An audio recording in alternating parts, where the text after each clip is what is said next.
at me until I had to say something. I didn't want her to do it, but not wanting that probably meant I had lost Paula Montgomery for good. "I'm sorry," I said. Paula was leaning against the yellow tile wall next to the pretzel glass. "All right," she said, her voice a thin reed. I touched her shoulder. "All right, what?" "I'll marry you," she said. Half my heart filled with new life. "And the baby?" I said. She looked at me, eyes red and wet. "Do you know what this is going to mean?"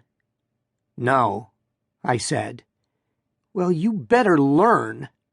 She hit me in the shoulders as hard as she could, then threw her arms around my neck and held me like I was now her tether to earth.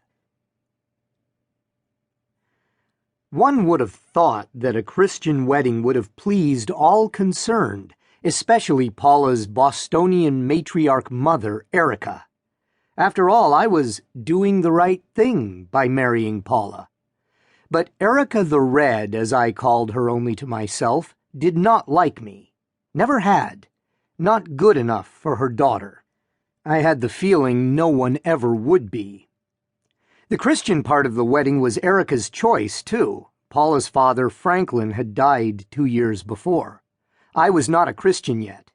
I worshipped at the altar of Brando and James Dean. My view of Jesus was that he would be a good role to play if Steven Spielberg or Antonio Troncati directed me in it. Paula was not a Christian either. She had some sort of Buddhist learnings. But we both enjoyed the pomp and circumstance that attended us in the big church in Hollywood. The Presbyterians might have been a mystery to me, but they sure had themselves a good land deal and a wonderful architect. And Paula Montgomery was stunning in her wedding dress. I couldn't believe she was walking toward me. We had met at a party a year and a half before, thrown by my crazy friend Roland. Roland was a gifted jazz musician by night and a writer of jingles by day. He could sit at the piano and create an ad line for any product you cared to name, right on the spot. He was doing just that when Paula walked in the door. And knocked me out, as she did maybe half a dozen other guys there. She had hair the color of a Malibu night and violet eyes that ran on their own electricity.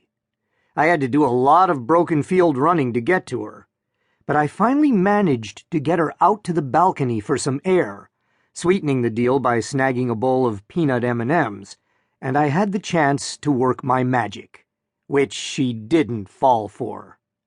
After my few fumbling attempts at charming small talk, she looked me in the eye and said, "Why don't you put a hold on the fluff and just tell me what you're passionate about?" Her eyes were not just hypnotic, they were intelligent. I told her I loved acting, old movies, and baseball. She smiled, and my heart pounded for mercy inside my chest. "Me too." I was so in love my mouth refused to work. I'm sure she thought I was a babbling idiot. So the next night when I called to ask her out, I practically assaulted Roland for her phone number. The yes I heard from her was a shock on the order of holding a winning lottery ticket. I took her to Michelli's, where working actors like to eat. It gave hope. "Too bad L.A. is not a theater town," Paula remarked at dinner. "I'd love to do Rosalind someday." She was a serious actress, in other words. Shakespeare was not something a lot of young actors attempted anymore. It's scary to do the bard, but also the best feeling when you carry it off. "I'll do Orlando," I offered. She laughed and said, "It's a deal." I fell more deeply in love. It was like Shakespeare had written the scene for us, in modern lingo. I promised myself we would do As You Like It someday, as husband and wife. And now I was marrying her. When it came time to promise to love, honor, and all the rest, I said I do with more intense joy than anything I'd felt before in my life. And then she promised the same.